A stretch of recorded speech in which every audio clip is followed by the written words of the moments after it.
Good afternoon, everyone. I'm David Van Slyke, and I have the privilege to serve as the Dean of the Maxwell School of Citizenship and Public Affairs. It's my pleasure to welcome you to the 34th Annual Herbert Lourie Memorial Lecture on Health Policy. Before we begin, I'd like to acknowledge with respect the Onondaga Nation, the firekeepers of the Haudenosaunee, the indigenous people on whose ancestral land Syracuse University now stands. The Lourie Lecture is held in honor of Dr. Herbert Lourie, who was a distinguished physician and member of the national and international medical communities in the field of neurosurgery. Dr. Lourie understood medicine as a high calling that demands the utmost of skill, intellect, compassion, and character. This lecture series is a wonderful opportunity to bring our community together with a distinguished and thoughtful individual who is involved in the issues that animated Dr. Lourie's life. I'd like to thank the Central New York Community Foundation for their generous funding, which makes this lecture series possible, and the Lourie family for their long-term support throughout the years. I thank the Center for Policy Research and the Lerner Center for Public Health Promotion and Population Health for hosting the annual Lourie Lecture.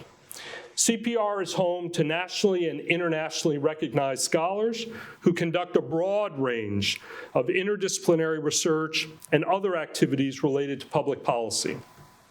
It houses the Lerner Center, which Alex Punch directs.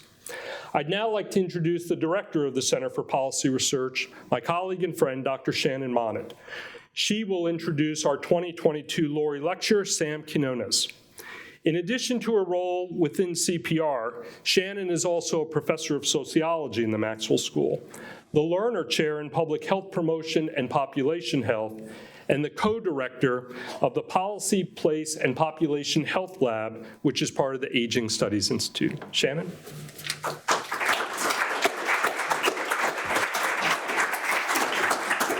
Thank you, Dave. As Dave said, my name is Shannon Monnat. I'd like to start out by thanking all of the staff from the Center for Policy Research, and most especially Katrina Fiacci and Peg Austin for organizing today's events. I am absolutely thrilled to have Sam Quinones with us here today. I've been wanting to bring him to campus for a very long time. I'm so happy this worked out and that we could be here in person. Sam Quinones is a longtime journalist, former LA Times reporter, author of 4 acclaimed books, and quite the cosmopolitan.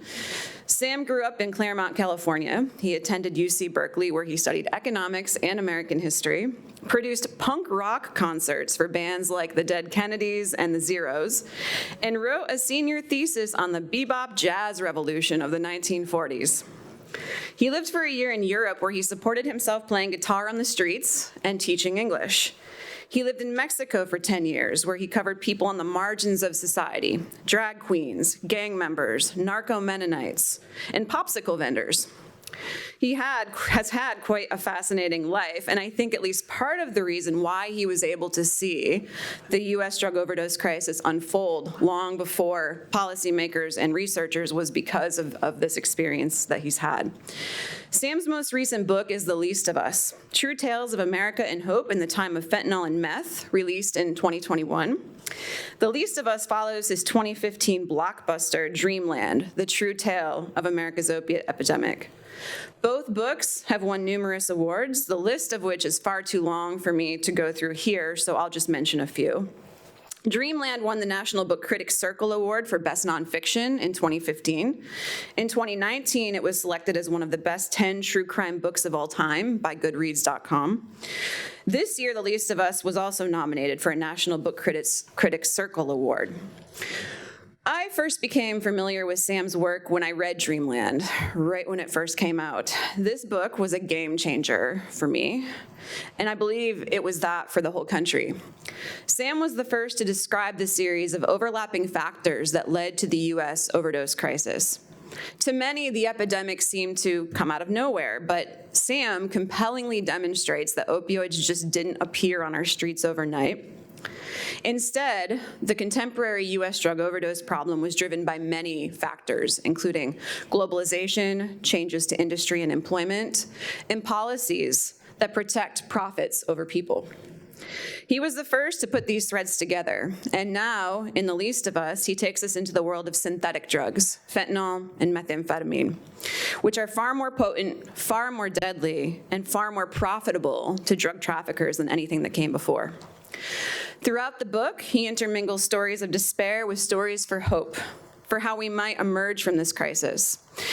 And what I see as one of the main takeaways of this book, Sam wrote, in a time when drug traffickers act like corporations, and corporations like traffickers, our best defense, perhaps our only defense, lies in bolstering community. Please join me in welcoming Sam Quinones as the 2022 Herbert Lourie Memorial Speaker.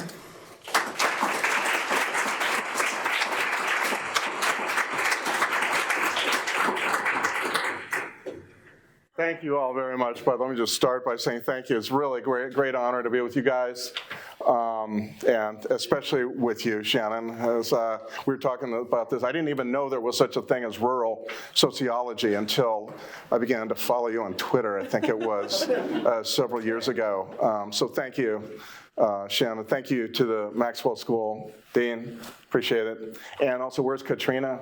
There you are. Thank you very, very much for all your hard work on bringing me here. It's so nice of you. Really great.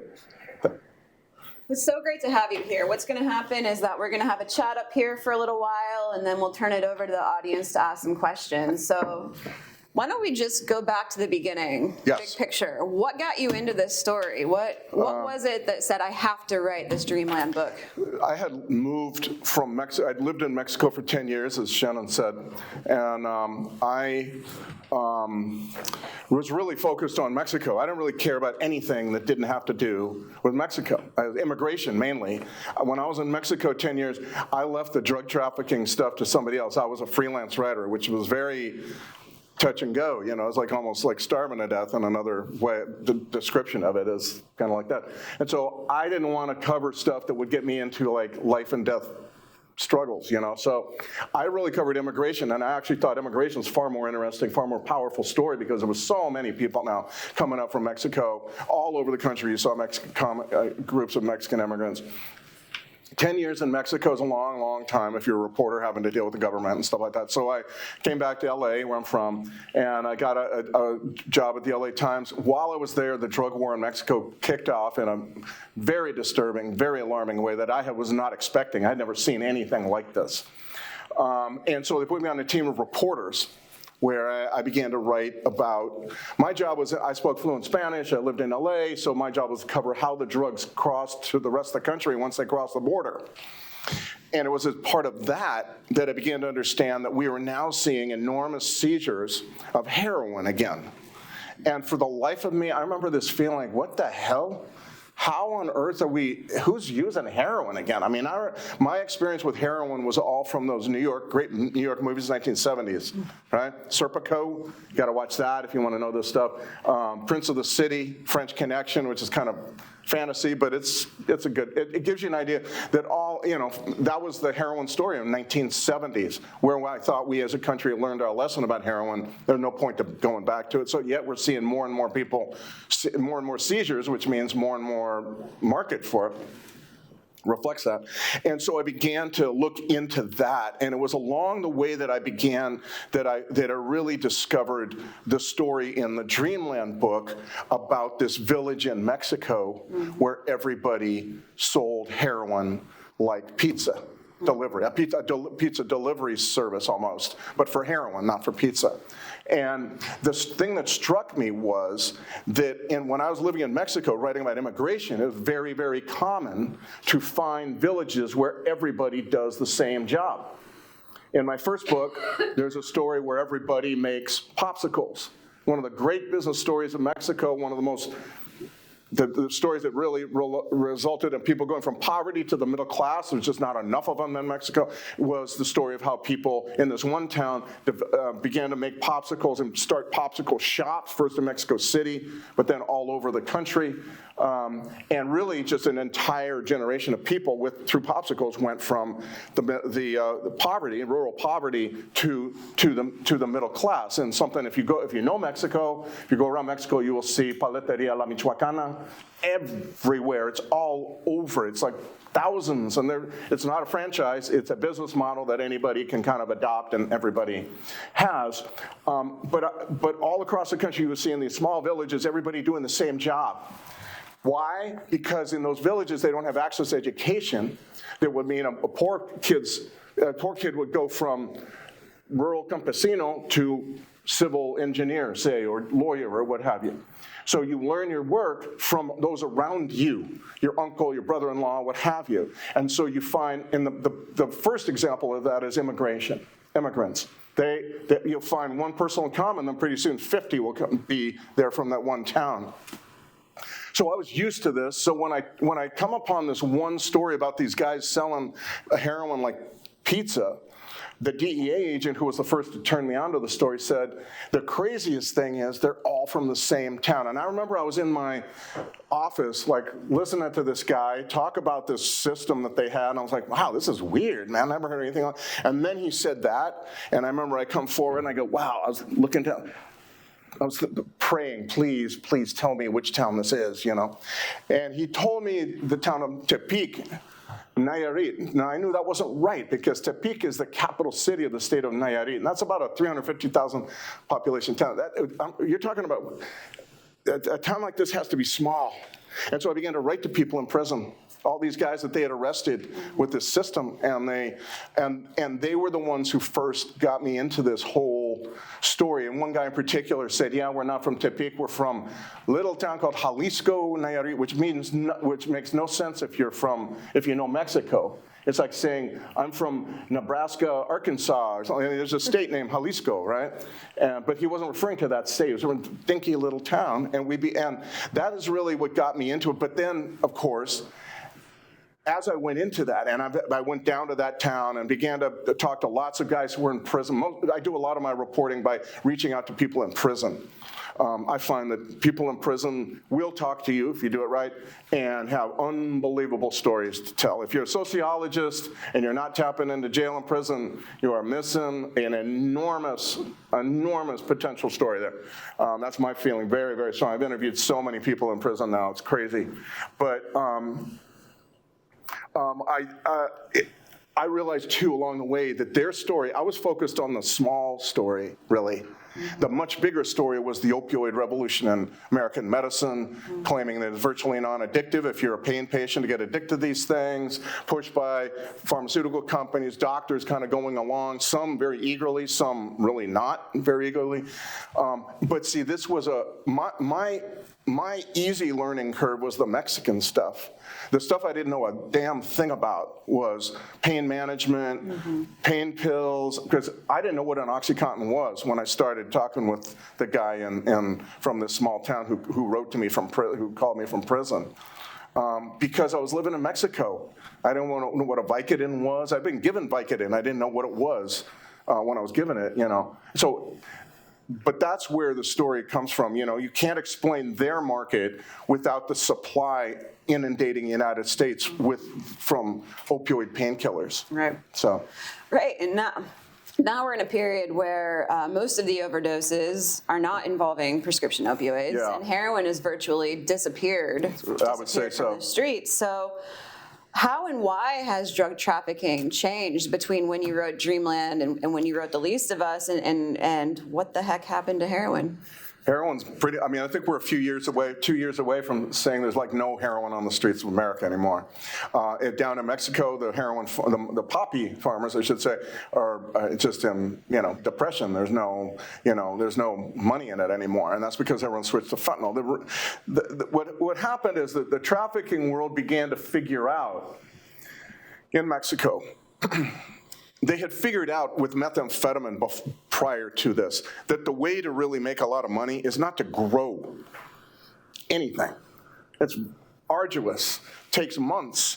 You get your farm raided, you got to keep the pests away, et cetera, et cetera. No, the way you make money is by making your own drugs, and meth taught them that in the 1990s. That was clearly, but they didn't know about fentanyl. And that's one of the stories I tell in the book, how they found out, the Sinaloa group found out about fentanyl through a chemist that they hired in 2005 and 6 to set up a big lab that they funded, but they wanted him to make ephedrine. Ephedrine is a principal chemical in one of the ways of making methamphetamine.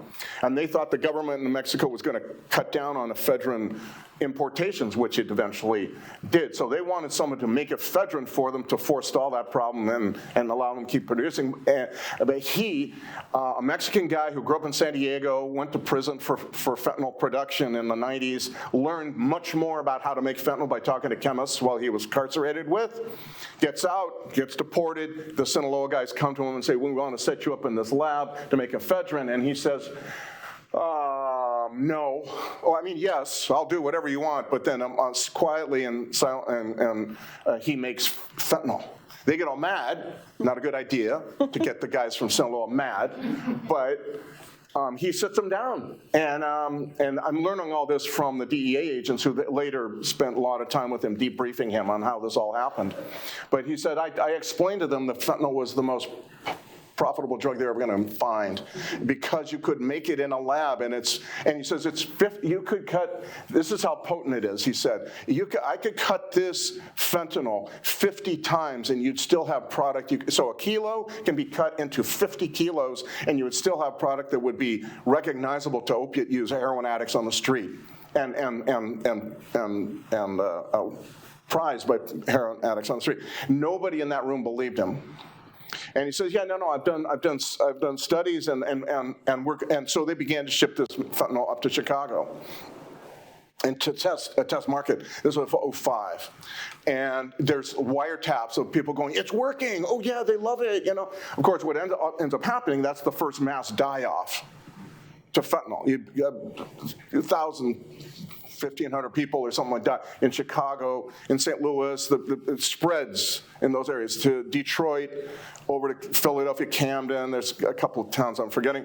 And then they bust this lab into the DEA agent I talked to was one of those folks who busted the lab in 2006. The last 10 kilos of fentanyl had just left his lab, and that continues to kill people for another 3 months here in the United States. But it's the first example of a mass die-off. But the light goes on in the minds of the Sinaloa drug cartel from this guy, who they then lose because he gets incarcerated. They don't have anybody to really make it for a while. They have to figure out. And meanwhile, though, the Chinese chemical companies step in, and they begin to send primarily to the opioid hit regions like Ohio, Kentucky, West Virginia, places like that, where people are figuring out fentanyl. Oh, fentanyl is actually a lottery ticket, you know, and they begin to send, but in small quantities. And that's the first time you begin to see fentanyl. You begin to see fentanyl in hit these areas. And the problem is those dealers who were small-time dealers who were buying the stuff on the web, right, dark web or internet or what have you, the myth grows up that the best way to mix your fentanyl, because fentanyl's too potent to sell alone. So potent is that a few grains will get you high, a couple more will kill you, but you can't sell a few grains on the street. You got to mix it with something else. So in order to get that lottery winnings, you got to mix it. You got to know how to mix it. The problem is these guys don't have a clue. And the myth spreads that the best way to mix this fentanyl is with a magic bullet blender. You seen those infomercials on the web? I mean, on cable TV? You know, it's great for smoothies, and we have one. Okay, it's a good thing. I'm not trying to rag on this product. It's a fantastic product, and you should all make your smoothies and salsa with a magic bullet blender because it is a great product. It's just the worst possible product to mix your fentanyl. But don't mix your fentanyl with the magic bullet blender. Okay, but the thing is, you know, for dealers, it's like like $29.95 at Target. It's got that little plastic bubble, so I'm not going to breathe in the fumes. The problem is it doesn't mix powder. It mixes only liquid, right? And so the mixes that they come up with are catastrophic, and you begin to see in 2014, 15, you go back and check this out, Cincinnati, Huntington, West Virginia, Akron, places like this, you begin to see dozens of overdoses all like in the same weekend. And that's why. It's because these guys don't have a clue what they're doing. But at that point, because it was the Chinese providing it, it was only confined to really like a few states. And they could only send over a certain amount. You know, like that one guy I talked to, he bought it on the web, and he would get it in a box with that held a puzzle, like a puzzle you do on your kitchen table, right? Because he wanted it to kind of like blend in with all the millions of packages coming in from China. And, but you know, you don't cover the entire country, which has happened now, with 1 pound boxes, you know, coming from China. So anyway, this is kind of like the prelude to what begins to happen. We can talk about it in a minute. But it starts because these guys, the Mexican trafficking world is alerted to the enormous market of opioid-addicted consumers that we have created through the expansion of the opioid painkiller as a kind of almost a cure-all for all pain whenever the background of the person doesn't matter, all that kind of stuff. And we created that enormous market, and then they get wise to it. When I was living in Mexico, no trafficker wanted to deal heroin, ever. It was like, it's a scuzzy drug. You know, who wants to deal with heroin? You know, they have a lower view of heroin than we do in the United States. But then we create this market, and all of a sudden light goes on, and then from then on, then they discover fentanyl through this one fellow. Mm-hmm. Yeah. The magic bullet blender story is fascinating. It was one of the really cool things about the second book. But presumably now, dealers know what they're doing. They know how to mix better. So a question that I often get asked is, if dealers know fentanyl kills people, why do they keep mixing fentanyl into their products? It seems like a terrible idea to kill off your customers, right? And related to that, though, people who use drugs also know that fentanyl kills people.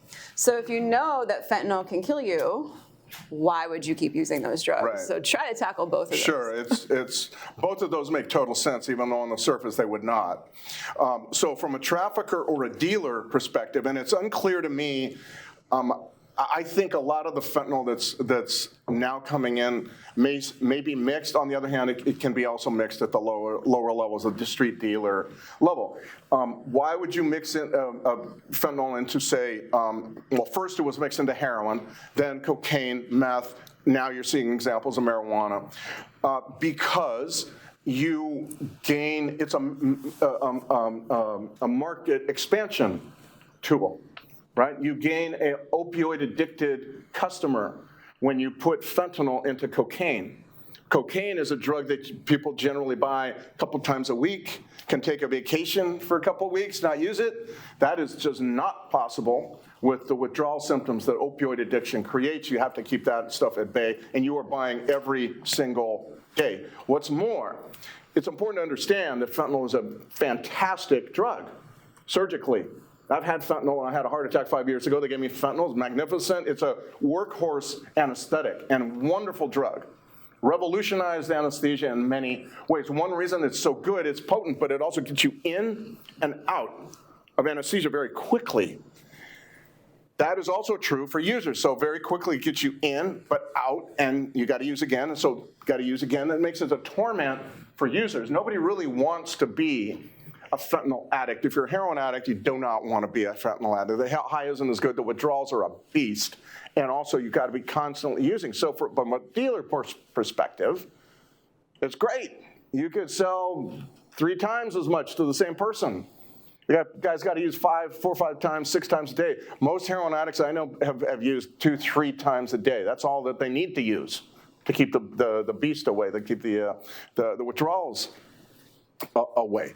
And along the way, if you're a dealer, yeah, you will kill people. But on the other hand, the thing that has been true about heroin, opiate addicts for forever is that, particularly on the street level, was when somebody dies of an overdose, that is not a warning.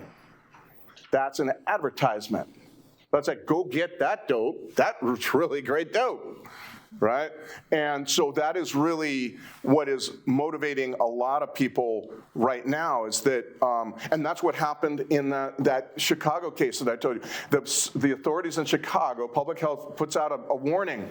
Watch out for, they thought it was heroin at the time. They didn't know what they were dealing with at that moment. They said, very potent heroin could kill you. The area where this heroin was mostly sold by this one street gang was deluged. All the addicts in town just began flocking to buy that stuff. It was not a warning, it was an advertisement. And that is what's going on now in America too, all across the country. You get people who are, I think by now most people know fentanyl, they know it's in whatever they're using, they know they're addicted to fentanyl, unfortunately, because it is an unforgiving, I mean, people are actually saying, I wish for the days of heroin because it was easier to deal with. Fentanyl is just such a beast because it takes you very high. Heroin, the reason heroin doesn't exist on the street anymore is because it won't deal with the withdrawals. You can't. It's a tolerance like this. Fentanyl is like here. There's no way you could use heroin, and do away with the withdrawal symptoms for fentanyl. So that's why there's no demand anymore for heroin, because it doesn't really do what an addict needs, which is to keep the withdrawals at bay. It just doesn't do that. On the contrary, fentanyl now is we're seeing it, it's staggering. I was just in Phoenix speaking at a conference, and I met several people who are counselors, and through them, recovering addicts and stuff like that. And they're now seeing people smoking these pills that are coming out with fentanyl in them, counterfeit pills. We can talk about them later. But basically, people are now using 50, 80, 100, smoking 50, 80, 100 of those pills a day, which means that they must have a tolerance that must be the highest any human being has ever achieved on an opioid ever in the history of the planet. You're talking about the equivalent of 10 grams of heroin a day or some alarming thing like that, But that's fentanyl for you. It takes you up and up and up, and your day is spent just finding and smoking pills, So anyway, but it all makes sense. If it's happening on the street, what I've learned, there's a good business reason for it. It may be completely twisted, diabolical perhaps, but it all corresponds to the needs and demands of a opioid addict, which is keep the withdrawals at bay, make it easier to find, cheap, all of that kind of stuff. Follow the money. Precisely, yeah. And this is all about what benefits traffickers, not about what benefits consumers. So we know that fentanyl has changed the game. It's incredibly potent, incredibly deadly. But the methamphetamine thing seems to have skyrocketed again out of nowhere. Meth was around several years ago, and then it's back with a vengeance, and it's a bit different, quite a bit different. But fentanyl is an opioid, so it's a depressant. Methamphetamine is an upper, it's a stimulant, and yet you write about people who are using both on a regular basis, and so I can imagine confusion about why would somebody want to use an upper and a downer at the same time?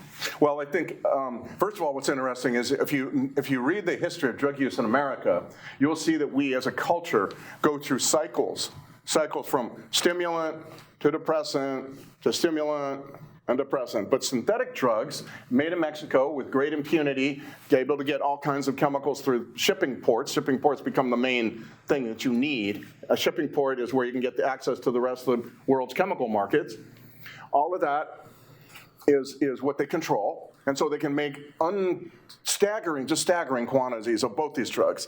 They have flattened that cycle. That cyclic history doesn't exist anymore, really. We have fentanyl, we have a stimulant and a depressant at the same time all across the country. In Vermont, Skid Row, LA, Phoenix, Albuquerque, Reno. It's just all over, And so those cycles, it seems to me, have, for the moment anyway, been evened out, and it's just one thing. Methamphetamine comes because, as I said, the Mexican government put a kibosh on the importation of ephedrine, which you find in Sudafed pills.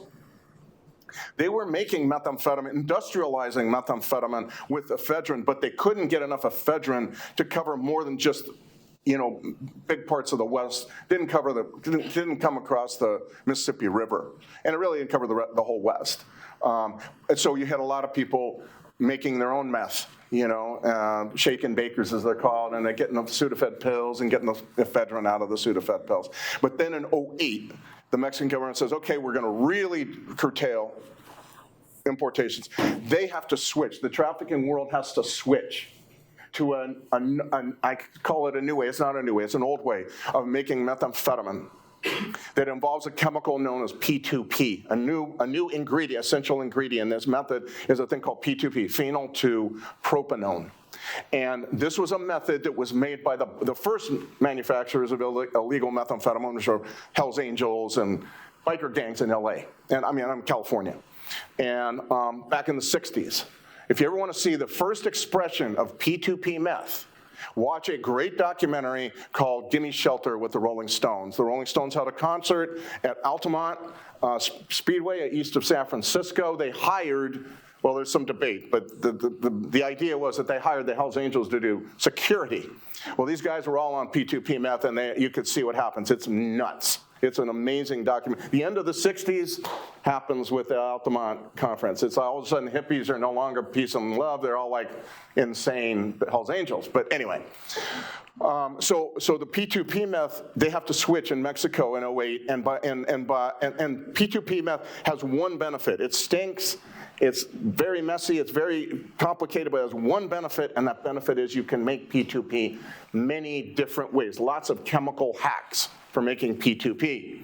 So the government can't crack down on all these different ways because, frankly, they all use this very common industrial chemicals, right? And so if you would crack down on this, all these industries would be hurt, so they can't do. So what this means is if you have access to the world's chemical markets coming in through those ports, you can now make more methamphetamine than you ever thought, and that's what's happening in the last several years. Really, by 2012-13, they've kind of figured out, more and more people are figuring out how to make the P2P meth, different chemical versions of it, that kind of thing, and it begins to spread. So in 13, you begin to see it take over Skid Row, LA, dethrone crack as the drug of choice in Skid Row, which I never ever thought I'd see, but that's what's happened. You begin to see it move. It hits the Midwest, 2017, let's say, hits up into New England, Massachusetts, Vermont, 2019. They never had any meth at all. Now they do. And at the same time, unbelievable but true, is that they not only they cover the country, but they drop the price by 80. The price collapses 80%. Like I'm in Nashville now. 6 years ago, it came to this meth arrived about 5 years ago. 6 years ago, a pound of meth in Nashville was $19,000. Now it's $3,000. That kind of price drop. It's just a stunning coverage all across. But then there's another part to that story, though, that's very important, that it came upon late in the writing of the book. I thought that was the story. That story I just told you was going to be the story of my book, and I thought it was a very powerful one, and I was proud of it.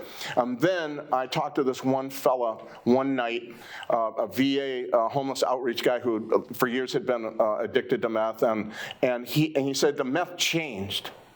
It became something different, and I don't know why, but it absolutely, and he told me his story, which one night in 2009, he used this, and at first, meth had always been a euphoric thing, a party drug. You're best friends with everybody. You're constantly want to be around people all the time, and now it became this very sinister. He became very paranoid, believed his girlfriend had men hidden in the walls and the mattress, et cetera, and he never, for the next several years, until he got sober, he never really felt anything but this immense paranoia, and I began checking on this. I mean, I thought, amazing. If this meth is nationwide, maybe these symptoms are nationwide as well. And sure enough, I began calling around, and every place I called, it was like they told me the same story he had just told me. Albuquerque, North Carolina, Southern Virginia, West Virginia, Eastern Tennessee, rural Indiana, Portland, Skid Row, unbelievable. Skid Row is like an open-air insane asylum right now, has been for a while. All because accompanied by this methamphetamine. The symptoms are rapid onset schizophrenic symptoms of paranoia, delusions, and also the kind of retreating interior. A lot of focus on hoarding stuff, bicycles, really big. I don't know if you have homeless encampments around here, but if you see lots of bicycles, you might want to stop in and interview a few of the folks and find out what the story is. My feeling is, in most parts of the country that I've seen, it's methamphetamine that's doing that, but that's a whole other thing. You guys can do your own research on that, I suppose, here. So anyway, it's the same story, a remarkable story, and very difficult to get away from. Very difficult. One of the poignant interviews I had in the book was a woman who was on this meth, barking like a dog at one point, gets sober, one of the few people I talked to who got sober from this stuff, and she begins to, and so she's 6 months in, she still feels like her brain, she told me after 6 months, I was not used for 6 months, I still felt like I was like warped person, like I didn't have the human qualities. And then one night she said, I'll never forget, I was in the sober living house with my roommate, and she was watching the movie Made in Manhattan. Remember that movie? Jennifer Lopez, right? Movie, corny rom-com kind of thing. And she begins to sob watching this movie. Like tears, but it's tears of happiness. Because she said, all of a sudden, for the first time since I began using this crap, I felt empathy for another human being. I felt empathy for the characters in this corny rom-com, But I spoke to her 2 years after her last use, and she told me, I still know that my brain is not the same, and please tell people that they need to do research to find, I'm doing all the yoga and the meditation and all this stuff, but I need more ways of trying to heal my brain, because I can tell that 2 years after my last use, my brain is still not, But this is the other story, and it's all about synthetics. You can make it easily. There's no seasons. If you have access to chemicals, which they do in literal boatloads, and it just makes total sense from a trafficker point of view. And so you're seeing massive coverage of an unprecedented thing. We've never in our country had our country covered by one source, the Mexican trafficking world in this case, with not one drug, but two. And again, they're flattening out that historic cycle that we've noted, that historians and sociologists have noted, but no longer, I don't think really, not applying right now at any rate. I don't know what the future holds. One of the things we were talking about earlier, in that what I really enjoy about your approach is you take this issue of, drug use in the US, but you turn it into a bigger story about American society. And in this case, you connect the epidemic of drug addiction to consumer marketing of legal products. Right. Sugar, video games, social media, gambling. Can you talk about that? How are those things connected? Well, thank you for asking. I had felt it for Dreamland, I should have done something like that. But my poor little brain was just like overwhelmed. I had no more room in my little brain for anything more. I was like, just fentanyl was coming out, and I was like, screw it, I'll do fentanyl later or something, because I don't have any, like literally I felt like about to keel over, right? So anyway, I began this other book, and I thought to myself, now is the time when I can put together these themes that I thought were emerging at the end of Dreamland. And one of them is that we are now in an amazing moment of neuroscience research. It is so fascinating to learn what neuroscientists are learning about the brain, which is the most complex organ we have, as complex as the universe, right? But we have learned, and like the universe, we're learning more about what's same with the brain. And so there's an immense amount of stuff out there. And neuroscience is growing crazily, I think key to the neuroscience effervescence, I don't know if this is true, I just seem to have countered this anecdotally, is that people who are entering neuroscience are are very likely, let's put it this way, to not have any background in science. They don't, they come from working class families. I met 4 neuroscientists who are the first people to graduate college in their families. Why is that? I think neuroscience is brand new. It's not like cancer research where you've got like these established hierarchies. It's wide open. Most neuroscience institutes were in the basement of the psychology department 15 years ago. Right? So it's brand new, all this new stuff, and it attracts people for whom hierarchies are daunting or just not what they're about. And it's a remarkable thing. I began to realize this. These are people who are, anyway, I talked to a bunch of them, right? People who just nobody was talking about brain chemistry around the dinner table, when they were growing up. But it's like a wide open thing. It's new, and so all kinds of new folks can come. Maybe in 15 years, there'll be all the hierarchies that you find in cancer research. I don't know. But I was able, very luckily, to be able to talk to some very brilliant neuroscientists. 2 women, one at Nicole Levina in particular. She was so great in Princeton. And they began to again, her father was a furniture store owner. That's the thing. Fascinating stuff. I think there's a whole world you could write about neuroscientists about that. I may try to do that at some point, and we'll see. Anyway, so they begin to tell me a little bit. I'm a layman. I'm a crime reporter. I don't know a damn thing about any of this stuff, And so, but that's the beauty, the excitement of journalism. You can find out any damn thing you want. The point of journalism is not to write about what you know. The point of journalism is to write about what you don't know, but you're going to devote your entire time to finding out about. Right? That's the point. And so I do that with neuroscience. And I begin to see that all these guys, the Sinaloa drug cartel is just part of a long continuum of companies and groups and others who have figured out some basic ideas about how our brains work and have spent a lot of money developing strategies for prodding that. So a casino, and now you're seeing all these damn casino gambling apps, right? That's an outrage. I just can't, I saw it the first time in the World Series last year. I watch sports a lot, and so what the hell is this, Betting on whether the guy hits a double next, that kind of crap, I'm like, well, how's that, what they're doing is they know that this is addictive stuff. Sugar, that they once did in Princeton, this is a mind-blowing thing. In Princeton, they were doing research on sugar and how it behaves kind of like an opioid. And so what they did was, there's several that they did, but one of them was they get all these rats dependent on sugar water. That's all they're drinking. They're not drinking the regular water, no, right? And then, do you guys know what naloxone is? Naloxone, it's the anti-overdose chemical, and very, very widely used and very good. They give these rats naloxone. Now, when you give somebody naloxone who's on heroin, he very quickly goes into withdrawal. And sometimes that's why people start fighting with you after they come out of their comatose state, or their death state, basically. And all these rats, sure enough, Nicole Levina told me, I just couldn't believe this was going to happen, but sure enough, all these rats start displaying withdrawal symptoms. Once they're given naloxone, naloxone kind of frees the opioid receptors from the sugar.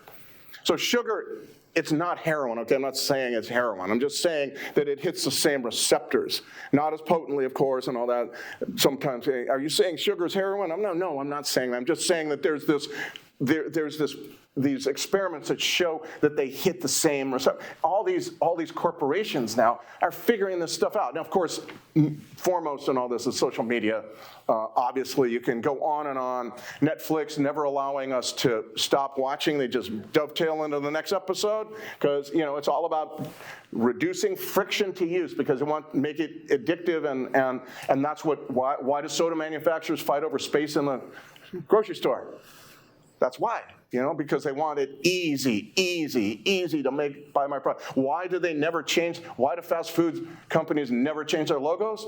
Because they're triggers. They're McDonald's, there I'm driving along. Oh, there's McDonald's, I'm gonna get and buy one of the little rancid burgers they sell. I can't wait for that. That's so great. I can't wait for that crap to settle in my stomach for 4 days. Anyway, that kind of thing, to me, is all these companies have figured this stuff out. Right? Facebook-like, the Facebook-like engineers who figured that out, both are on record as going daily to mass to beg forgiveness for having done that, right? It's there's this continuum. There's this vast continuum, and out here is the Sinaloa drug cartel. But before that comes all this other stuff I just talked to, pornography, unbelievable, video games, forget it. To me, that feels like heroin right there. Cable TV news, we're all addicted to outrage. Outrage has always been part of our evolution. Why do we need outrage? Outrage helps us correct people who were harming the community. We're talking about, hundreds of thousands of years ago. Outrage is a way, but in order to use outrage properly, you have to stand up and be public. Say, this person is doing something that's harming our community, and we're going to correct that as a community. That's where outrage comes from. But outrage today is prodded, and you can be anonymous on Twitter or Facebook or whatever other, Instagram or whatever it is. You can say all kinds of nasty things about people and that's what cable TV news knows all about. Cable TV news, CNN, Fox News, it's like heroin, man. It's like saying, we are all a big group. And heroin addicts, they all kind of find each other, talk to each other. You don't want to spend time with anybody who doesn't talk like you, knows where to find dope, how to use dope, et cetera, et cetera. That's what heroin used to do, when it was around. That's what cable TV news, CNN, Fox News. I don't see too much difference between either one of those networks. We don't have cable in my house, because it's just like poison, in my opinion. But basically, it feels to me like this is the big continuum, and way out here you get Chapo Guzman and all these guys who kind of more or less know some of this stuff, but they don't care. It's all a commercial venture to them. These folks here are employing people, I believe, who understand this very, very deeply and are using it. And so that's why I wanted to say we are in a time, in our lifetimes, we have seen this take over, 30 years ago, there was really not this panoply of crap that we were relentlessly marketing. Seen those burgers? Has anybody ever seen a wide shot of a panorama shot of one burger off in the distance? Never.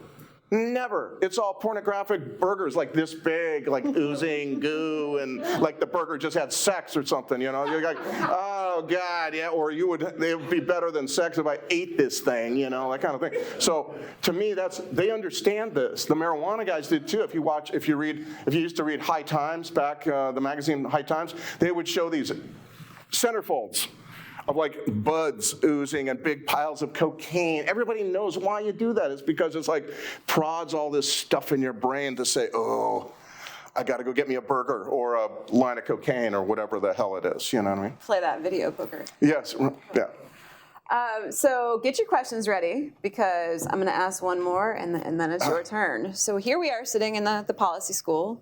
Yes. Maxwell School. What policies are going to get us out of this mess, and what can't policy do? Oh, what can't policy? I'm not.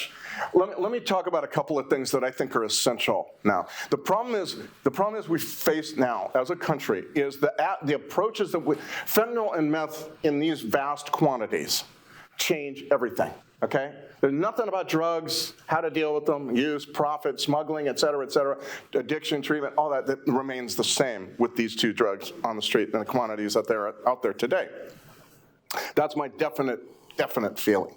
You've never seen anybody addicted to 10 grams worth of heroin actually living, on the streets of America. Now you have that, kind of thing. So, and the other thing that's very very important to understand, again, talking about the neuroscience, as you just asked, is that these drugs, all drugs of abuse, do a pretty good job of squelching our instincts for survival, making us not want to do the things that have allowed us to survive as a species. Eat, have sex, be around other people, right? And they squelch those basic, very, very powerful, all of those very powerful instincts that it's monkeying with, and doing a pretty good job of it, with our instincts for survival. Right, so you see, we lived in New York, and when I was a kid for a year, went to the Bowery. There's all these guys addicted to alcohol, living on the street in the middle of trash. Why? Because their life had been, their brain chemistry is controlled by alcohol. And so to me, this is an essential, and this is done more effectively and more completely the more potent and the more widespread the supply of that drug is. So alcohol does that. Methamphetamine seem to do it just so much more intensely. So, and there's no such thing, by the way, as anyone who survives long-term on meth. There's no 40-year fentanyl addict anymore. It's all, everybody dies. So the point is, the longer you leave people out there on the street, the more likely they are going to die. This harm reduction idea that we can just revive people and let them, and go to meet them where they are. I'm driven nuts by that phrase. Meet them where they are. We all know where the hell they are. They're at death's door in every tent encampment in America, right? And so my feeling is what this has called upon us to do, one thing I think is very important is we need to rethink jail. Jail up to now, if you haven't spent time in jail, really spend some time there, okay? If you're a sociologist, public health nurses, workers or whatever, that's your public health, go to jail. Understand what jail is and what is not. It's up to now, across America, it's been pretty much of a disaster, adding to the problems that we all face. It's a place where you sit, you play poker, you talk with all these buddies, it's like a high school reunion. Oh, hey, man, what you been? I didn't see you for 3 years. Yeah, well, I was doing this, I was doing that, And you watch Judge Judy all the damn time, okay? Literally, that's, it's like Judge Judy's on there, and was like, okay, yeah. That or Friends, because like Jessica, what's her name? Jessica Aniston? Jennifer Aniston is like huge among all the inmates I've ever talked to. They're like, man, do you know Jennifer Aniston? I'm a reporter, man, I don't know her. But oh my God, I love her, man. Yeah, okay, fine. Anyway, Jennifer Aniston, Oprah too. Believe it or not, these are all killers and people, they are loving Oprah. Big time, seriously, find that out. Anyway, jail is not a place where anything positive happens. I will say this. So many recovering addicts have told me that the reason they are now sober is because they got arrested. The best day of their life was that they got arrested. They got away from the dope, that they couldn't do it on their own. But jail is really a place. So in the book, I write about a county in Kentucky that is experimenting with a new way of doing jail. So jail no longer is a place where you sit and vegetate. It's a place where they have a pod. You can opt in. It's a recovery pod. Okay, you opt in. You make your bed every day at 8. You have a day to get rid of any drugs that are on you or in you. And after that, if they find them on you, they boot you. Right? So, but then you wake up every morning, 8 o'clock, life is filled with not Jennifer Aniston and Judge Judy, but with classes, GED classes, criminal addictive thinking classes, anger management, parenting, life skills, like how you're gonna find your driver's license, it will be essential to you finding work, all that kind of stuff. Very, very important. You have meetings run by the inmates themselves. Most jails have lots of drugs in them. This pod does not, because it's policed by the inmates themselves, who all opt in. This is about you being excited about the opportunity to not sit around watching Judge Judy, but actually move forward in your life. Because, why? Because jail is more important than this in prison.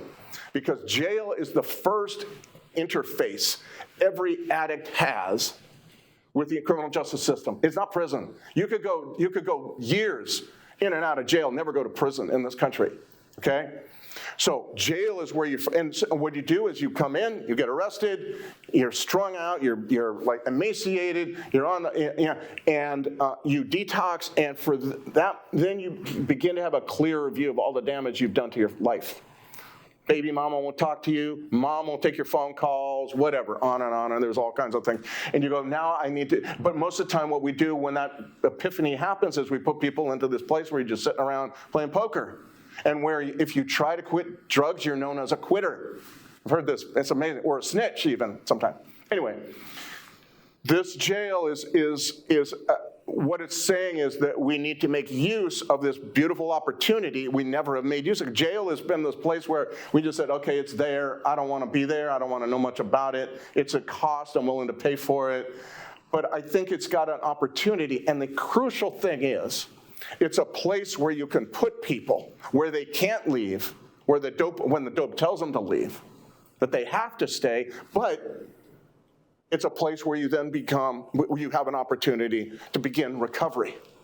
And that is what jail can be. I've seen it, okay? Now, the other thing that's fascinating about this county, and I don't say this would happen in all places, but in this county, what it also did, this jail experiment that they put in place, they also, it also kind of created or inspired a whole constituency on the outside for things that they need to do. So there's one nonprofit, very large nonprofit, just totally reoriented its entire mission towards helping people leaving that pod recalibrate when they get back onto the street. So they have clothes there. Think about how important that is. You're arrested in August. You're all emaciated. They release you in February with very different clothes, but also you're all bulked up on those jailhouse carbs. You need new clothes, you know? They sign people up for Medicaid and medically assisted treatment for when they leave in the jail, for when they leave, and that's what happens at this nonprofit. When have you ever seen a jail in America care about anybody once they left the door's closed, you know what I mean? And you get, there's a tattoo removal, very, very important, I think. There's, Medicaid is hugely important for medical health, but also for dental. A recovering addict an addict on the street has got the worst dental thing, you know, it's horrible dental work. You need that fixed. You need to be able to feel like, yeah, I'm moving forward with my life. I smile, I'll actually look handsome again. That kind of thing, you know what I mean? It's really important. All this stuff is happening now because they first experimented with jail, and then it began to create a whole group of people who weren't before not working in this topic at all. Now they begin to come together, and now you've got so the university there, Northern Kentucky University, this county is Kenton County. It's right across from the Ohio River from Cincinnati, and that school there now has they send interns to the jail. Like, I never heard of any jail with an intern program, you know, but man, if you guys could get into that, you do it. That's so interesting. That's like endlessly fascinating stuff for you in public health, sociology, et cetera.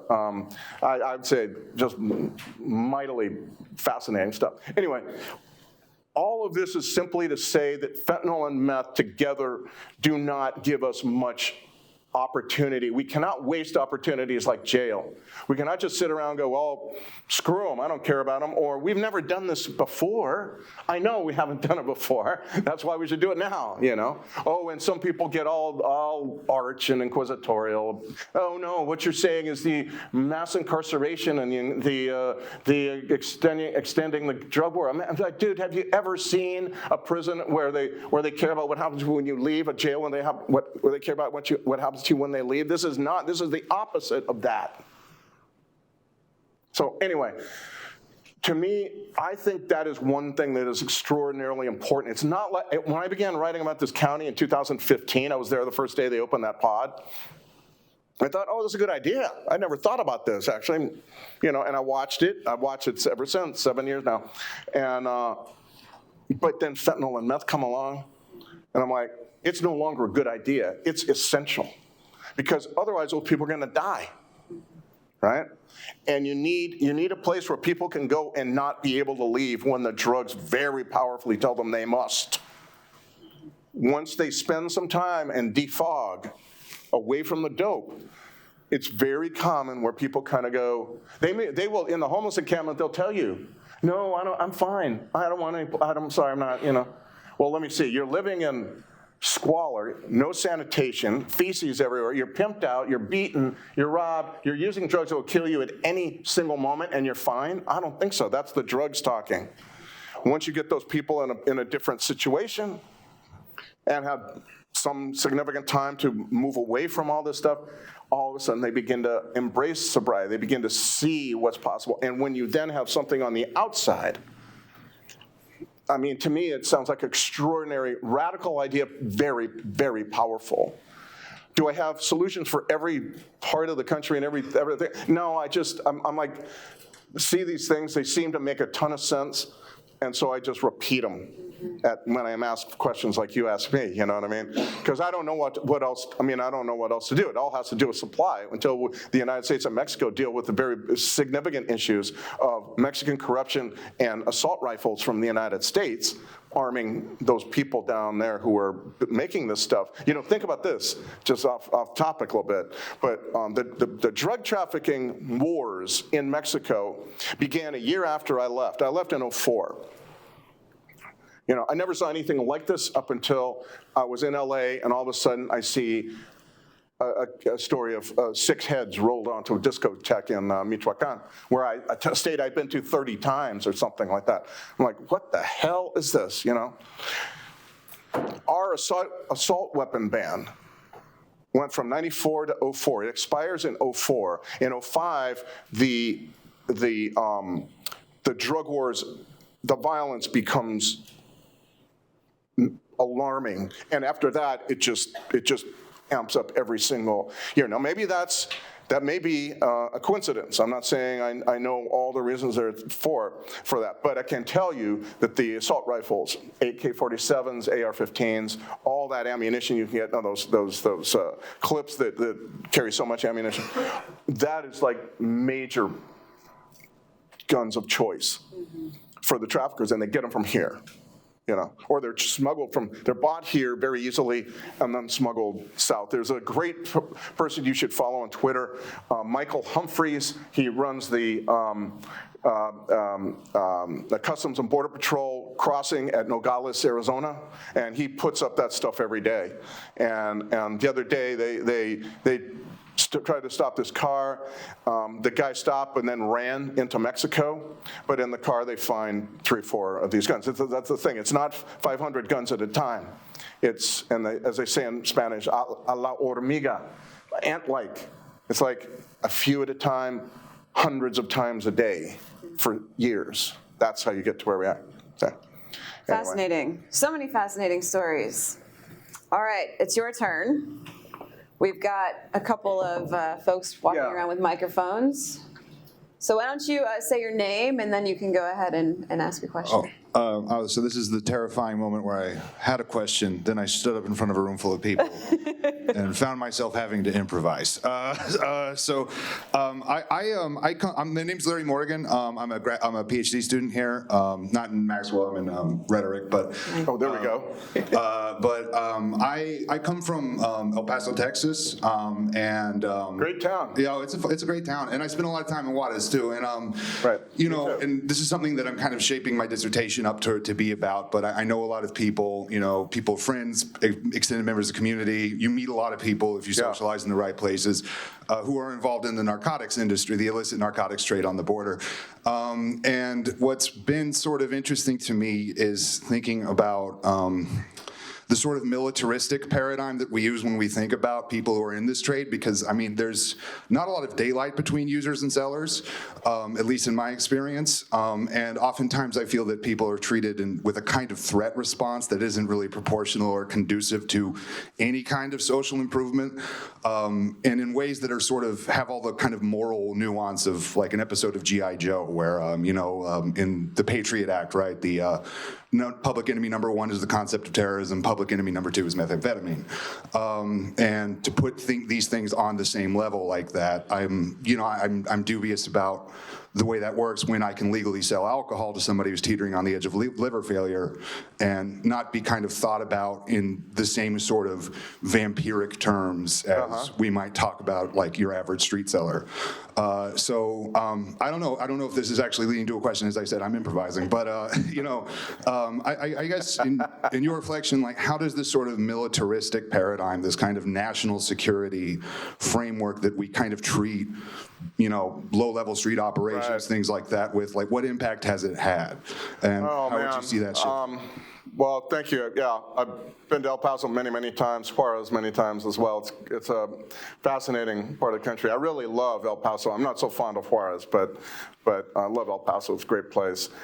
I don't know. I mean, we have a number of issues at work, right? One of the problems that we face is that, and I would talk about Mexico because I lived there a long time. Mexico hasn't, I do not believe we've had really what I would consider to be a drug war, a war against drugs, because Mexico has always been involved in promoting drug growth and the early growth of the cartels was all due to elements of the Mexican government, And so I've never felt that Mexico was really cared or was not, in elements of the government were not bought off by the profits of this industry.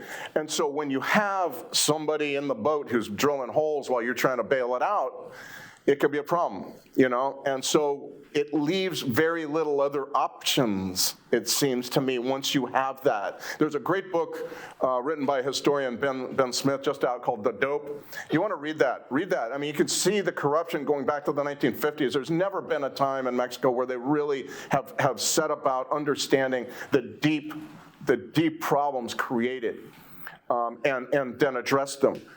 In ways that I think are necessary and are showing that they're absolutely necessary today. So I think sometimes a lot of what we have tried is because we don't know what else to do given the reality on the ground. Now, we also don't do enough of this kind of thing that they did in Nogales, where they look for these gun smugglers. This is an essential thing we need to do as a country. Now, I hope that law, that series of laws, I think that the Senate passed after Uvalde, Texas, will really do something about this, where you can't buy these guns so easily. But we really do need to do these kinds of things. I will say this. What this feels like to me, traveling the country, talking about, is partly a drug issue, but it also feels very much like a national poisoning. So if it's a national poisoning, what do you do about that? I mean, I don't know. I just think that we have been hamstrung by certain attitudes in this country with regard to drugs that I think are changing dramatically. I've seen them change dramatically since the book Dreamland came out, I can tell you. When I was writing Dreamland, nobody knew how to pronounce naloxone, right? That kind of thing. Now we're just like night and day. It's a real different world. So I think that's important, real advance. But I still think this is a supply story, in my opinion. One of the things, as a journalist, you change your mind as the facts change. When I was in Mexico, I believed what most Mexicans believed, which was that this was all demand-driven. Yeah, I do not believe that anymore. I'm sorry. The evidence that I've been able to uncover feels to me the opioid epidemic happened because of the pharma companies promoted this. The doctors pushed it on patients. The patients then grew, and you get this supply of opioids that goes like this for 15 years. That's a supply creating demand. And with fentanyl and meth, same thing. They're creating through putting fentanyl and cocaine by all kinds of ways. And now it's with these counterfeit pills that you see all the time, right? And so to me, it feels like we have tried things that, because of the reality of the situation, have been what we could try. I hope, vain hope perhaps, that the United States and Mexico can one day collaborate on this, because we both need to. The problem is we've never had the attention span for Mexico. Mexico needs to have the same relationship. We need the same relationship with Mexico that we have with England. It's a 2,000-mile border, free trade, all these issues between us, and we occasionally pay attention. That's not good enough. We need to be able to, I think most congressmen need to know, okay, name the 6 border states, Mexican border states, with the United States. That kind of thing. We need that familiarity that allows us to work together. That is possible because it has happened. It's just not well known, and it's not, it comes and goes too easily. I'm not sure I answered your comment or question, whatever it was, but that's kind of what I would say. Whatever, you figure it out. You be in charge, Katrina. I wonder if we can go back to your comment about Fox News and CNN being heroin. Can you tell us a little bit more about what you mean by that, and any comments you might have on the 12-step program to get over political polarization? I'm sorry, 12-step program? The 12-step program to get over political polarization. Yeah, I don't have one of those. Well, what I was trying to say was that heroin and drugs in general, addictive drugs, tend to form groups. You tend to form groups of like people. You don't want to be around anybody who doesn't know where to find dope, buy dope, use dope, and talk endlessly about dope. It's the most boring people you're ever going to meet is a person who's addicted seriously to this stuff. So it seems to me that that's what Fox News and CNN do. They form us into groups where we talk to only people who think like us, look like us, talk like us in kind of the same language, you know what I mean? And the message of both of that whole format is to tell your audience, you're right, they're bad. It's not to say, you're partially right, but this person has some ideas that you might want to listen to. That's why I got into journalism, okay? I wanted to be constantly surprised, and I never am ever for a moment surprised by anything I ever hear on either of those 2 stations, and I've stopped listening. I watch them when I'm in hotels a lot, so I like 5 minutes, and I'm like, screw this, man. I go to infomercials for Magic Bullet blenders rather than watch that shit, you know what I mean? But, you know what I would go to now? It's ESPN. I'm like, it's like cotton candy. I can't remember what the hell they're talking about, but it's like not people screaming at me, and pretty soon it's all going to be about gambling too. So I'm going to have to find something, Korean, evangelical preachers or something like that to just like kind of go zone out when I've had a long day. But my feeling is that they are all the same. They have figured out that outrage sells, alarm sells, educating people does not sell. That's why you do not rely on the TV to get news, to educate yourself. You cannot. It's all print. You've need to go to. Frankly, I'm sorry, that's the way it is. It's hard, but here's the other thing. Our brains respond and get addicted to really quick jolts of fun and easy and happy chemistry, brain chemistry. Reading's not a lot of that, that doesn't, but it's really good for your brain. It's really good for your brain. It really helps structure your brain and so on. So my feeling is I watch it to be like titillated and entertained. A lot of what I do on Twitter and Instagram and stuff, I do the same. When I really want to learn something, podcasts, I would say, are fantastic. That's where I go. But also reading stuff. You got to stay away. He who says, my message is, you're right, they're bad, that's methamphetamine. That's just what methamphetamine takes our empathy, just shreds it, for other people. That's what he's doing. So avoid it, please. Let's say the other thing that makes this kind of news similar to drugs is the outrage activates something in your brain that gets you all wound up.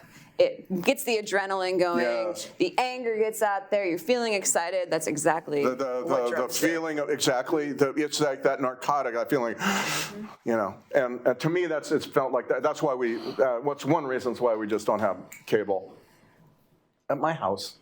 Oh yeah. Hey, how's it? So, there you go. So my name's Evan Nanai. I'm actually from Atlanta, Georgia, and I'm a master's in international relations here at Maxwell. Great. And I was curious about your comment about Mexico is really interesting, and it was actually related to the question I was going to bring up, and that was related to sort of the state complacency and cooperation in producing drugs. Yes. So, for example, given the recent events that happened in Iran, I've spoken a lot to the Iranian exile, sort of emigre community here, and there's quite a few in Maxwell. And they adamantly said that everyone in Iran knows that the Iranian government produces drugs and sells it in order to make a profit. Regardless of their supposed, religiosity and things like that, they are so complacent because that region of the world is really associated with drugs, and the same thing with other governments around there, Turkmenistan and like that, and North Korea also I've heard produces drugs. So I was curious about, is there any state involvement with this, and sort of what is sort of the trends and the shifting sort of demographics of the drug production? Because I've heard that Peru, for example, is producing a lot of drugs, but now Mexico is kind of falling behind in terms of drug production and things like that. That's what I've heard, at least. I would say that there has always been government complicity with the drug production and drug groups. If you want to know, there's a great book called, one of the first ever read, by Elaine Shannon, a journalist back in the 80s. She wrote about a book called Desperados, tremendous book, it's a great book to read if you want to understand the beginnings of all this. But there was an organization known as the Directorio Federal de Seguridad, which is part of the federal government, formed as kind of a way of rooting out communists, but in the border areas it really became a facilitator of all the major drug cartels. What became the major drug cartels, because at the time it was just a bunch of disorganized farmers and ranchers who were doing this stuff, and they kind of helped organize it, right? That doesn't mean the entire Mexican government is involved in this, but it doesn't need to be the entire Mexican. I would say today there is a distinct apathy towards doing anything about all those chemicals coming in from China and India through those two ports on the western Pacific coast of Mexico. They didn't do anything about it. That's why we have two drugs that have covered the entire country, because there's no attempt to to question those chemicals. Where are they going? Why are you buying them? Why are there so many of them? All that kind of stuff. Just complete abandonment of that responsibility. Well, I was curious about the Middle East as well. Like I've heard that Hamas and yeah, that you're going to have to ask that of somebody else. I'm a reporter, but I don't know much about that part of the world. I know a little bit, but not enough to be giving my opinion at a public conference. Journalists need to talk about what they know, and I've never studied the drug world. I would say that fentanyl calls into question whether, like, Afghanistan can continue to be a heroin producer. I would say that nobody in their right mind would now produce poppies if they could just make fentanyl, but that's a whole other thing. The other countries, I think other people are going to be better sources of information on that. On this topic of government complicity, let's not forget that the United States has been complicit in the manufacture and sale of drugs that addict people. That's in this book, right? So when Purdue Pharma created OxyContin and aggressively marketed it, it was a drug that got through the FDA approval process in a way that no other drug had. Yeah. It didn't go through proper testing. It didn't have proper evidence that it wasn't addictive, and yet the U.S. government let it slide right through. Right. And they let it slide through for a very long time before they took any action against it. So we, too, are complicit in the sale and manufacture of drugs that kill people.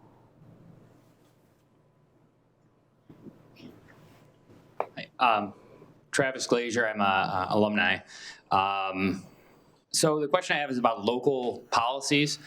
You implied in the book that some of the stories of the recovering addicts, the threat of prison helped them to see a future. Yes. But yet some of the communities, both in our state and in other areas, are considering kind of decriminalization of certain drugs.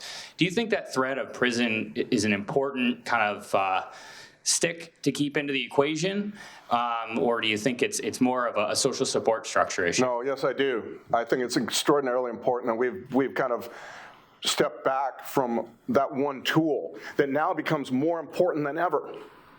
The leverage of law enforcement, the leverage of you might go to prison. I've just heard too many stories of people who say the only reason I'm here in treatment is because initially I was told I was going to go. It was here or go to prison. Just spend time with people. Just spend time in jail and talk to people, and you will hear this story over and over and over again. One of the reasons we got into this problem with so many overdose deaths and so on is because decriminalization, this was all coincidental, but decriminalization and COVID and fentanyl and meth all kind of converge. decriminalization 2019, 20, COVID 20, fentanyl's already there, all of these things are happening. No, I absolutely believe. Now, that doesn't mean, and I believe decriminalization is a colossal mistake. When you are talking about fentanyl, that is essentially the same. Sale of fentanyl is like firing a gun into a crowd. You're gonna hurt somebody, you're probably gonna kill somebody. That's the rule, okay? That's the truth.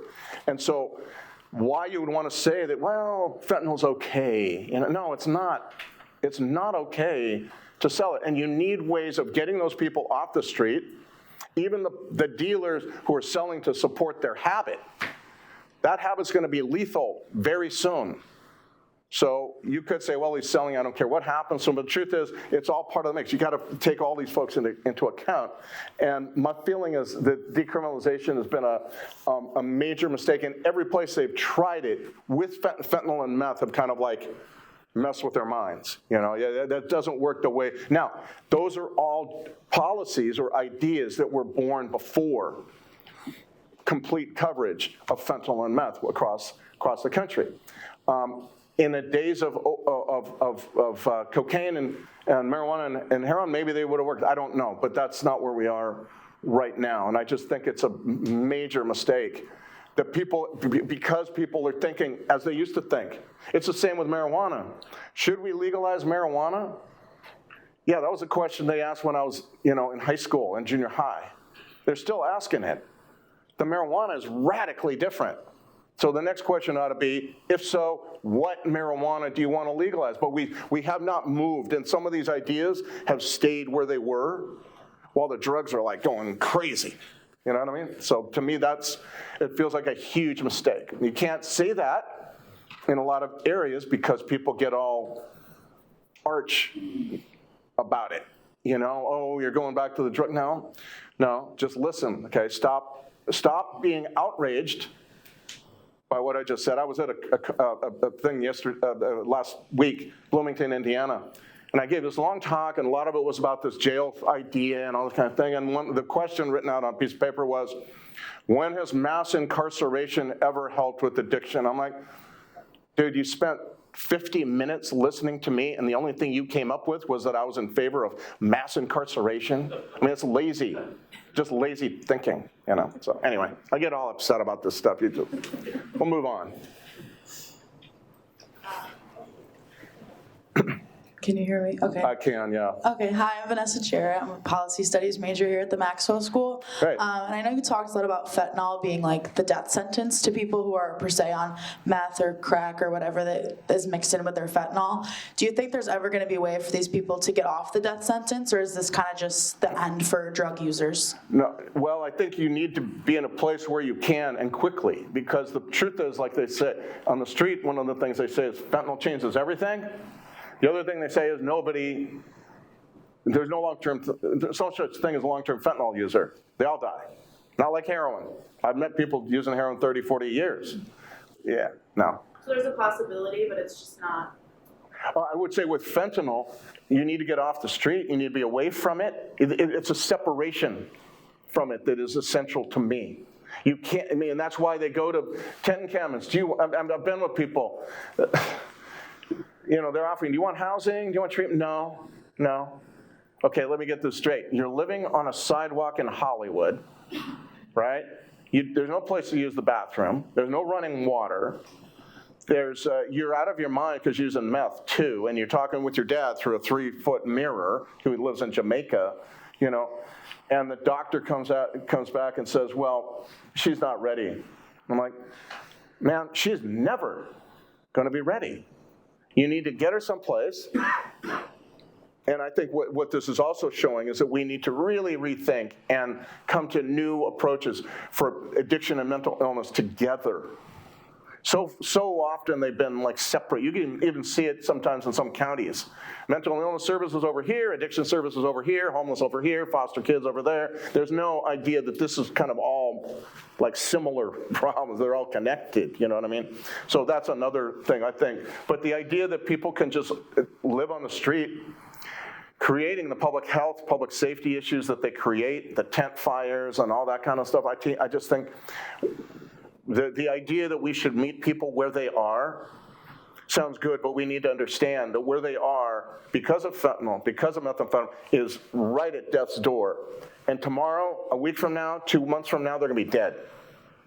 So harm reduction, is that harm reduction? That doesn't sound like compassion much to me. Hi, my name is Kennedy. I'm a second-year undergrad here at Maxwell. My question for you is, it's a well-known fact that in prisons and jails across this country, we have very lackluster healthcare as well as mental health care. Yes. And I was just curious, in your opinion, what policy steps should the U.S. government be taking to further implement drug prevention pods as well as dental and Medicaid care for inmates that are newly released and out into society on a state and as well as federal level?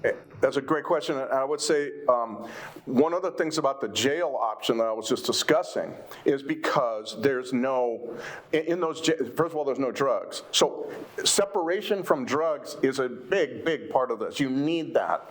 And that takes care of a significant part of the mental illness issues that also arise, right?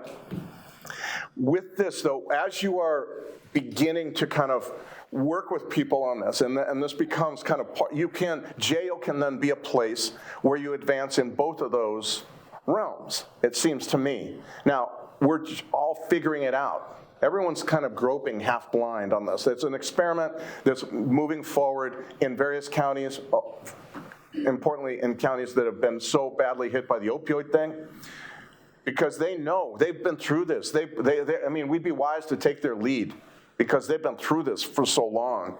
But I do believe that what all of this is calling on us to do is rethink how to deal with addiction and mental illness, like together. The idea that they're somehow separate, sometimes that's true. Mostly I don't think it is. I think it's really connected. And so then maybe we need to rethink transitional housing. Once people leave, that's what's kind of going on a little bit in this county, Kenton County, what I talked about, where you have this other kinds of housing. I really believe we need small scale housing where people can go, 6 or 8 rooms. It's for dealing with, and various gradations of who gets released. I mean, or who gets committed, 6 months this guy, 2 years that guy, maybe more for the other fella, that kind of thing. So people have, and that this should be like my dream is that this would be in every town. This one guy goes, well, that's not gonna work because you can't scale it. I'm like, good. Like, nobody is gonna support a project that comes to you and says, 80 beds. The whole town's gonna rise up and go, no, 6 beds, 8 beds, over and over, and it's gonna cost a lot. It's gonna cost a lot because you need nurses, you need doctors sometimes, you need supervision. It cannot be like guys just allowed to hang out on the porch when the girls get out of school kind of thing, you know what I mean? It needs to be like really thought out. But it seems to me this whole predicament is really calling us to rethink all this stuff. And it's being rethought little by little. It needs maybe to push, and maybe the federal government needs, in my opinion, the federal government needs really to push the idea of thinking about jail in a different way. Again, all of you all who are in public health, sociology, whatever, spend some time in jail. I don't know what your jail situation is here or the little towns you got around here, but it's frequently not a pleasant place. it's frequently not, you could see that it's not a place where productive, positive things are going on, but it can be. And if you ever get in the area of Kenton County, right across from Cincinnati, go visit their jail and see. It's really like new stuff going on, which it should, because this is prompting all kinds of new. The severe problems require a whole new way of thinking, and I've been seeing that since my book Dreamland came out. Honestly, it's like new ways of thinking. Great, keep going. Let's figure out more stuff that we haven't even figured out yet. We're almost out of time. We have time for one more question. I think you've already selected who that. My name is Dominic Bueller. I'm a junior here at the Maxwell School. And you said that you oppose decriminalization, but do you think policies that provide clean syringes for addicts, such as the now famous policy in LA County where drug users can swap dirty syringes for sterilized syringes, are good because they prevent deadly blood-borne diseases like HIV, or bad because they give resources to addicts to continue their addiction? No, I think they're good. I think that we don't have, there's some things that are about harm reduction that actually are very important to continue and have always been. Syringe exchange is absolutely one of them. Now, they need to be actual syringe exchange, right? Not just giving needles out. That's been, anecdotally, I would say, talking to people, that's what they say happens in a couple of places. I don't know. I will say that we painted ourselves into a corner with that. Initially, when I started my book Dreamland, I would have said, that's kind of weird. Why would you make a drug illegal and then provide the implements of its use? But we have painted ourselves into a corner where, the costs of HIV, Hep C, et cetera, endocarditis is horrible. I don't know if you know about endocarditis. It's a heart affliction caused by bacteria, but generally, it's a rare thing. Like before all this, it would be like a doctor might see it once every 2 years. Now, it's very common. Or certainly far more common than it was. All of that is connected to the idea of, why we need syringe exchange. It's very important to do. If you do it with, offering people treatment, being there is always having that be a gateway towards it. I also think naloxone is, an essential thing. Like we should have naloxone should be as common as. Like fire extinguishers in a gas station or a restaurant, that kind of thing, It's just that on airplanes, buses, whatever, you know what I mean? Just some parts of harm reduction seem to me to be at odds with the realities on the streets of America today, given these supplies, unrelenting. It's not a wave of drugs, right? It's a new sea level of drugs. That's the point. And these drugs are extraordinarily potent, very difficult to get off of, very deadly, damaging to the brain, and just Narcaning people endlessly. I'm writing a story now in which this will be part of the story, but you guys might want to follow up on this because I think this is very important to what you all are working on. But the endlessly Narcaning people to consciousness does not mean that those people are okay, because those folks have been deprived of an opioid overdose is deprivation of oxygen to the brain. Now, if you do this over and over and over a period of time, there's a very good chance that you will achieve brain impairment in people. And so, while reviving a person is an undisputed good, it's also not the case that it should be just simply policy to kind of endlessly revive people. What they're finding, there's a great study going on right now in Pasco County, Florida, where they're studying 120 women and their experience, and they find that with increasing, this is funded by the Department of Justice, with increasing overdoses, people's grade levels, reading levels drop. Their ability to focus, follow directions, understand instructions, it drops too, because the brain on overdose, the parts of the brain that are affected by overdose are first the hippocampus, the memory part of your brain, the cerebellum, which governs motor skills, and finally, perhaps most important, the prefrontal prefrontal cortex, which governs planning and consideration of consequences. All of these, the communication between them all is corroded, they believe. Very much like a concussion, except for like in the NFL, you have to stay out for whatever number of weeks, right? But on the street, you get revived, right back to the street where maybe that same day you will have another overdose. And people are now 30, 40. We live in a historic time. Never have we seen so many people in one country overdose on opioids, I believe. I don't have a study of saying that, but it just feels to me like that's the case. Never has this happened so much. And then never have so many people been revived with naloxone from an opioid. Most people usually used to die frequently. And so what that means is that now we're dealing with another issue.